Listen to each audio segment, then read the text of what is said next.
Let's go now to Senator Claire Chandler, who's again shown strong moral clarity, talking about where all of this is coming from. Claire, always great to see you. Thanks for coming on a Sunday morning. You've pointed the finger. You've seen those shocking scenes in Sydney. We had jet skiers, we had motorbikes, all with Palestinian flags tearing around the place. You've made the point, you've written in The Spectator Australia this week, very clearly pointing the finger at Iran. Tell us about it, Senator. Well, thanks once again for having me on the show this morning. And absolutely, I think that people need to understand that it is the Islamic Republic of Iran regime that has been largely responsible for spreading terror throughout the world and particularly throughout the Middle East, and funding these groups like Hamas, like Hezbollah, that are now having such an impact in the area. And I think that risk has been very obvious to us in the West for a long time. But the reality is that the way we've all chosen to deal with this regime has clearly fallen short of deterring them from their behaviour at all. I've been talking about this issue for more than 12 months now, the need for our government here in Australia to take a stronger stance on Iran, and it hasn't happened yet. And now I fear, looking at what is playing out in the Middle East, potentially it's too late to take that strong stance. Rita. And we're seeing this Islamist ideology tolerated, sometimes even celebrated in the West. There does seem to be this bizarre alliance between the left and Islamists. They don't share many values, but they share a common enemy, being conservatives. Tell me about that dynamic, because it's evident not just in Australia, but throughout the West. It certainly is an interesting dynamic, and I, remember from my own days in university politics, seeing that alignment, particularly on the left side of politics, and we've seen a lot of that playing out around the world and in Australia, particularly since the October 7 attacks. And I think that is incredibly disappointing. And the best way to push back against that, I think, is to do what Peter Dutton has done and condemn these clearly anti-Semitic actions, these anti-Semitic protests that we've been seeing across the country. And I think it's really disappointing that here in Australia, some of our leaders, including our Prime Minister, as you were saying at the start of the show, they don't seem to be comfortable clearly labelling this for what it is, which is the worst anti-Semitism that our Jewish community here in Australia has had to experience in our lifetimes. James. Claire, you've been very forward-looking on Iran, and I think probably bailed the cat on this for a lot of people in Australia before they realized what a big problem it was. We have seen out of the United States increasing reports that Iran has a very strong influence peddling, if not influence buying operation involving people in the Biden administration. How have we seen any of that play out in Australia?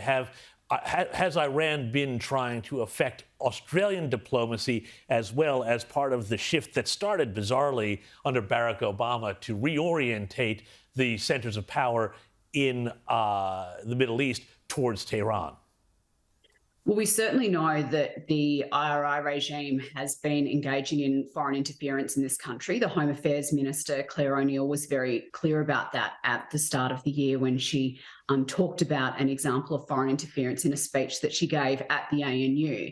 But what's been frustrating since then is that the government hasn't been anywhere near so forward-leaning in talking about the broader risks that we know exist within the Australian community, and particularly within the Iranian diaspora. This is a wonderful community of people in this country who feel that they have been under threat from a foreign regime, from the Iranian regime back at home, and they feel like the government hasn't listened to them. So I think that's very disappointing. And when you look at the fact that our government has taken this sort of softly approach to dealing with Iran over the last 12 months, perhaps it's no surprise that we're now in a situation where, they're also not calling out, anti-Semitism when we're seeing it here in our community.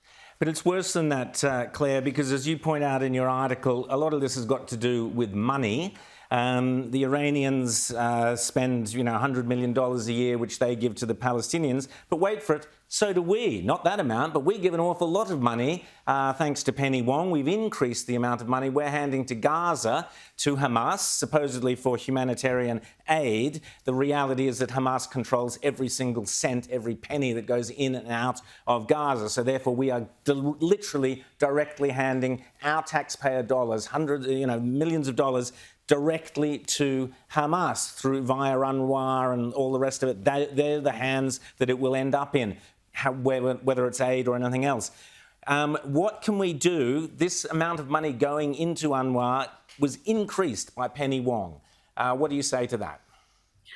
Well, this is certainly something that my colleagues and I in the Senate have pursued at Senate estimates and have asked the Foreign Affairs Minister about and DFAT about. And I think it goes to the broader issue that I've been talking about in terms of Iran for quite some time, but it applies to a number of bad faith operators across the board, is that we need our government to be very clear and very transparent when about these relationships. And I think in some instances, particularly in the case of Iran, they need to be reducing those relationships to the absolute bare minimum of what they should be for us to be able to, deal with these countries if and when we have to. But again, this is something that the Iranian diaspora in Australia has been calling for quite some time, is for reducing those diplomatic relationships to a point where they are just at the minimum of what they need to be, because if we don't do that, then we are to an extent legitimising this very bad behaviour.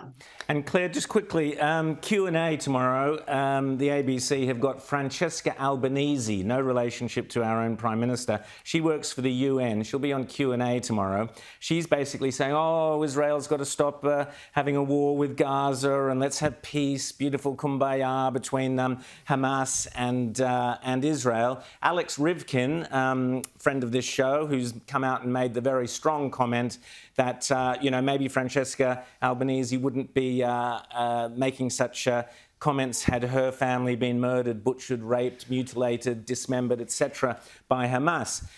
What do you make of the ABC? The public tax, again, our money going to the ABC, and they're basically allowing someone like Francesca Albanese to promote what is viewed by certainly people like Alex Rivkin as a very anti-Semitic position. Oh, look, I think that some of the ABC's coverage since the 7th of October has left a lot to be desired. I don't think that's a groundbreaking statement by any means. And I know that many of your colleagues at Sky News have been very vocal in that criticism. But in terms of Ms. Albanese, I certainly hope that if she's going to go on Q&A tomorrow night, then she will also be making it abundantly clear that Israel has a right to defend itself, and Israel has a right to push back against the dreadful, dreadful terrorist attacks that we have seen against them by Hamas. I'd be surprised if she said that, but that's what she should be saying. We'd all share in your surprise, Claire. Senator Claire Chandler from Tasmania, thanks always for coming on the show. Keep up the great fight and for pointing out the real beast behind all of this is Iran and Iranian money.